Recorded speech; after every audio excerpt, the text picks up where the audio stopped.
எப்படி சூரியன் உதயமாயிட்டா சந்திரன் மறைஞ்சு போகுமோ அது மாதிரி இப்ப ராமர் பிரகாசமா இருக்க, இந்த பிரகாசத்துல லக்ஷ்மணன் இருக்கிறதே தெரியாம போயிட்டான். அங்க இருந்து கிளம்பி வர தசரதர் தான் அவருக்கு ரொம்ப கவலை.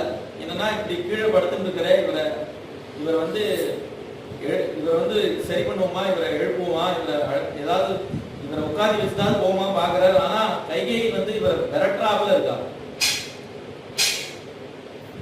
ராமர் வந்து தன்னை பத்தி பேசிக்கிற இடம் அப்படின்னு ராமாயணத்துல பார்த்தா ரொம்ப குறைவு. தன்னை பத்தி பேசிக்கவே மாட்டார்.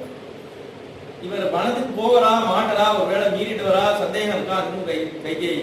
அதனால சொல்ற ராமோ தீர்ணாபி காட்டது. ஒரு தடவை சொல்லியாச்சுன்னா சொன்னதுதான். காட்டுக்கு போவேன், நான் வாக்கு கொடுத்ததுதான், நிச்சயமா போவேன், நீ கவலைப்படாதே அப்படிங்கிறது.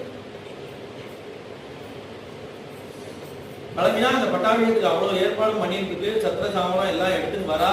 எல்லாத்தையும் அப்படியே